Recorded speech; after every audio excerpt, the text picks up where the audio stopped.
Only for Love generated significant buzz from the beginning of filming, thanks to its star-studded cast featuring Bai Lu and Dylan Wang.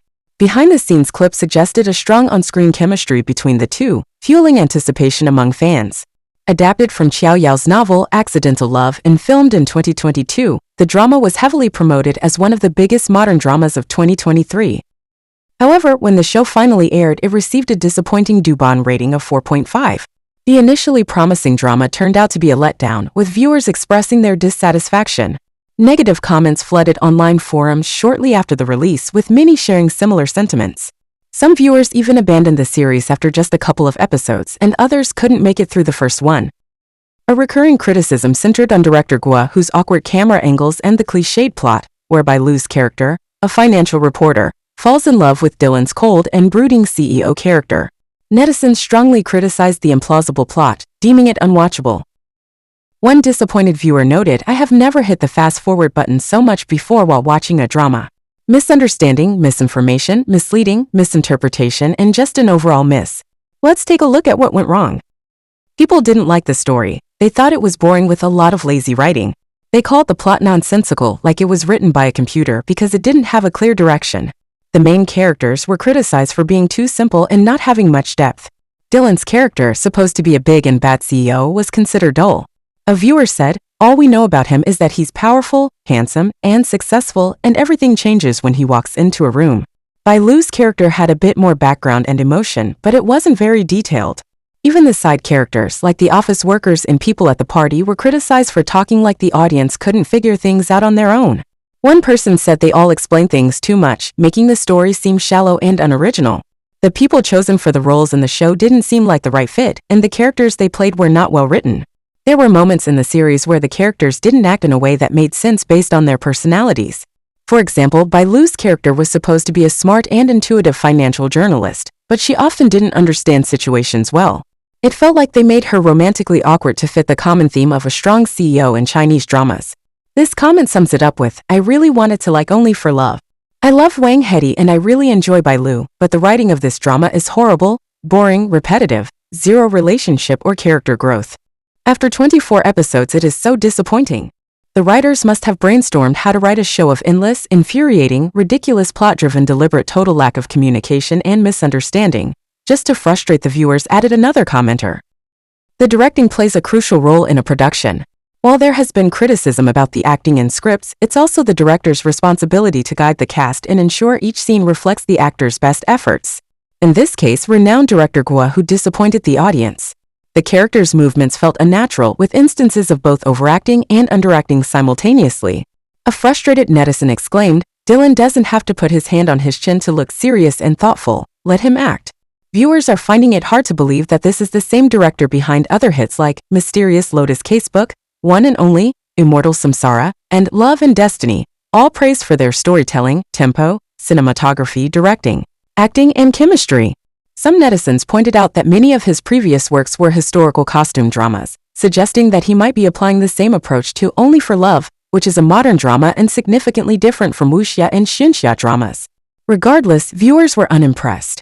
A Redditor criticized the entire production, stating, "This show has been nothing but miscommunication, no communication, bad advice, toxic work environment, cell phones ringing off the hook, zero chemistry, next to no interactions, secrets, bad styling, horrible filters, and a Rolls-Royce that seems to have wings because it shows up everywhere."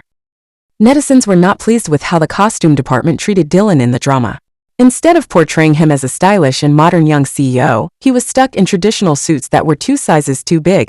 A viewer criticized this choice, saying it felt like someone was dressing up as a stereotype of a distant millionaire. She added, "Slap on a pair of glasses and a suit, try to act cool, but end up looking and sounding like anything except a respectable, mature businessman." Despite accusations that his wardrobe looked cheap, Dylan was actually wearing expensive designer clothing, which could have improved his look if they were properly fitted. According to netizens, he appeared more like a little boy playing the role of a CEO.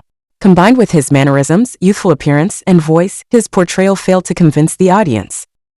While netizens praised Bai Lu's acting skills, many admitted that she seemed flat due to the terrible script. Bai Lu, known for avoiding immature and clueless roles, attempted to add depth to her character, but unfortunately, the character couldn't be salvaged. On the other hand, Wang Hedi faced criticism for his emotionless acting, a critique he had encountered before. According to netizens, his acting mainly involved raising his eyebrows to appear cocky, relying on voice actors to carry him. Although he won over critics in the 2022 hit drama, Love Between Fairy and Devil, it appeared that he reverted to his old style in the new drama. Some argue that his character lacked meaningful lines, only engaging in mindless corporate talk, making his acting seem stiff and robotic. Even Dylan's voice acting received criticism. Viewers complained that his accent and voice didn't match the drama. Dylan has a Sichuan accent while everyone else, including his character's family, spoke in mainland Mandarin. One viewer expressed, "I love Dylan, but he needs 5 years, 20 pounds, a lower voice, and a Korean stylist for this role. All his character does is glare. We've seen enough of the domineering CEO trope. This doesn't work anymore. You can have personality and still be domineering." Although Dylan and Bai-Lu shared great chemistry, they spent a significant amount of time apart in the show, mainly communicating through text. When they finally spent time together, there was a lack of meaningful dialogue, creating an awkward and forced atmosphere. In the end, some viewers admitted to watching primarily for the side couples. The use of filters in C-dramas is a common practice, but sometimes it can be taken to extremes, making actors appear almost alien with their facial features practically erased due to over-editing. Only for Love fell victim to the excessive and outdated use of the white filter. A commenter humorously remarked, "The Legend of Chuohua said they want their filter back." In some scenes, the actors' faces were lighter than Vikings, as pointed out by another viewer. The lighting seemed excessively bright and off-putting, especially in an attempt to make the male lead's every appearance look like a grand event. They went to the extent of slowing down the clip every time he appeared, creating an attempt at an ethereal presence that, in reality, made him look ridiculous. Criticism extended to the inappropriate use of music, which interfered with many scenes. Unnecessary close-ups, strange swooping camera movements, and distorted wide angles left viewers feeling dizzy. Netizens were also dissatisfied with the drama's length, deeming it excessively long. With a surplus of filler content and multiple episodes where nothing significant happened, many felt it should have been condensed to 16 to 24 episodes instead of the drawn-out 36 episodes. One viewer expressed their frustration, saying, "For me, it was like 30-plus episodes of grinding one's eyeballs with sandpaper." Despite facing heavy criticism, the drama achieved high ratings, which might not be surprising given the popularity of both Lulu and Dylan. The show topped numerous ranking and rating charts, earning the title of the most popular drama of 2023 on Douban. It became the most viewed topic on the app, amassing over 10 billion views. Only for Love also set a new record for Mango TV, its original network, making it one of the biggest dramas of 2023. Despite disappointing many viewers, the drama still attracted a substantial viewership. In the end, Only for Love is like any other tropey workplace drama with an evil coworker, long, endless boring work discussions, a serious CEO, and a female lead that's all over the place. Hence watch at your own risk. Over to you. Have you watched it yet? Let me know your thoughts down in the comments.